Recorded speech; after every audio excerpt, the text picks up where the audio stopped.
I'm Maya Moufarek. I founded Marketing Cube, a growth consultancy for startups and scale-ups.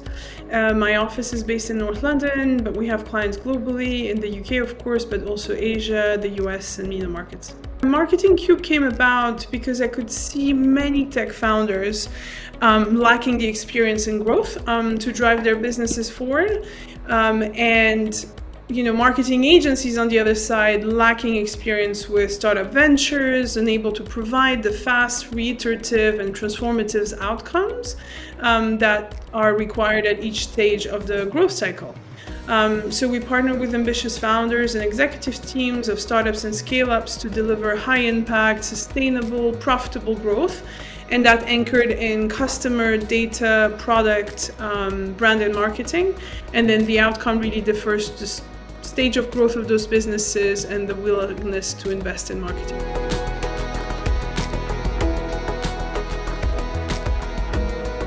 Yeah, I'm not sure if it's a secret, but it's not widely known for sure. My first customer-facing experience was actually as a retail salesperson with Lalique, who is a French luxury glass maker. They're creating art-like crystal pieces. And then when I moved into the UK for an internship, I also worked at Russell & Bromley and Mayfair on the side. So that was quite formative customer-facing experiences, I guess.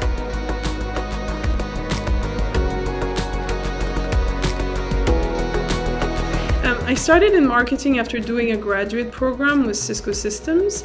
It was more of a sales-focused program, but it introduced me to two things: technology and the commercial aspect of a business that really kind of created the foundation for the rest of my career.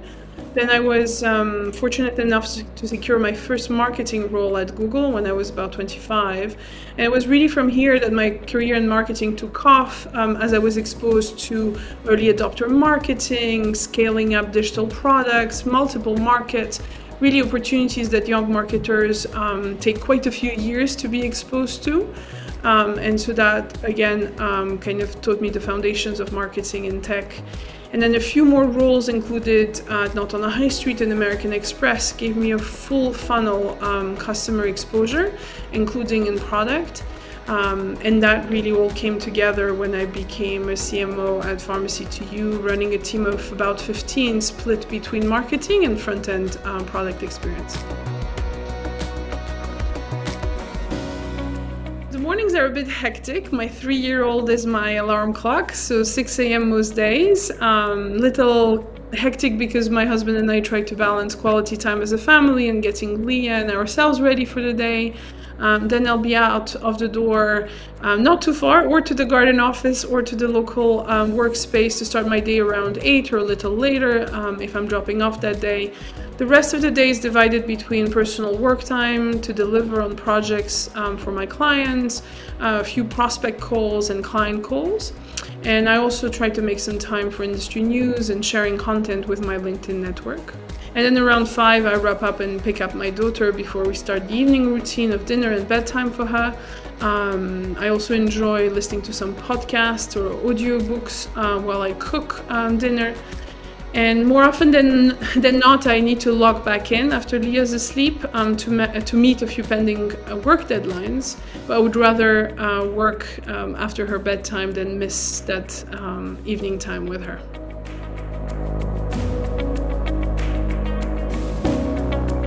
Building Pharmacy2You is a mission-driven business that delivers 15% in savings to the NHS on its medication costs, and it's not a small cost line. It's a whole £8 billion in the UK. That was the most exceptional experience. Pharmacy2You grew 5-fold in revenue and secured a brand awareness of 1 in 4 during my tenure. And it's not every day that you build a category from scratch, that you build customer trust in a new digitally driven medical service. All of those elements were super important to Pharmacy2You, and so it made really this journey really exceptional for me. And and this, similar experience to a lot of the founders I'm working with today, and that I'm really using. Because building trust, building a new category, really explaining the value add to someone who wasn't really looking for you is really something I love doing, and was really lucky to get to do that at Pharmacy to You. Pharmacy to You became the largest online pharmacy in the UK and the fastest growing one across online and offline. And this growth was recognized by Amazon Growing Business of the Year award, and then also making, its first entry, Pharmacy to Use first entry into the Sunday Times Tech 100.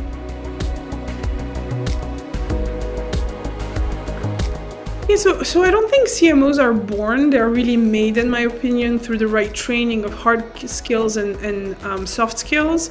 And those hard skills and soft skills really come through what I believe needs to be there, which is an equal balance between the magic of creative brand storytelling, as well as the logic, which is the commercial success of a business, the hard numbers to become profitable, to grow the business.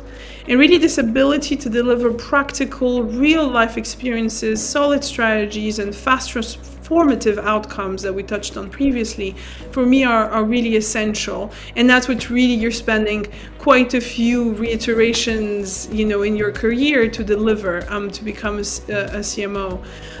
The other one, really, I think you need a sense of humor and humility. You're always learning. Oftentimes there's debate, maybe even constructive conflict, difference of opinion across a cross-functional table of partners you're working with, and you really need to learn to navigate that, and again, bring some of those soft skills in. If I was to start over again with what I know now, I would study psychology. It's really the foundation of all marketing principles, how you influence people, how do you build their trust, etc. So I think that's essential. Anyone relatively young or not so young who's considering a degree, psychology is where I would start.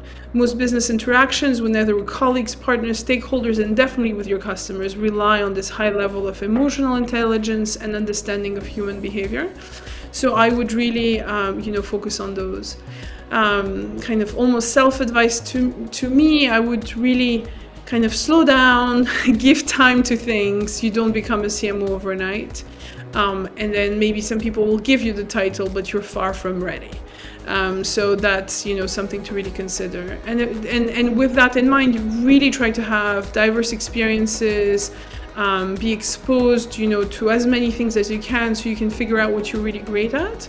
And then experiencing those multiple angles of what customer-centric means, from product to data to design to marketing, will truly help you become a great CMO.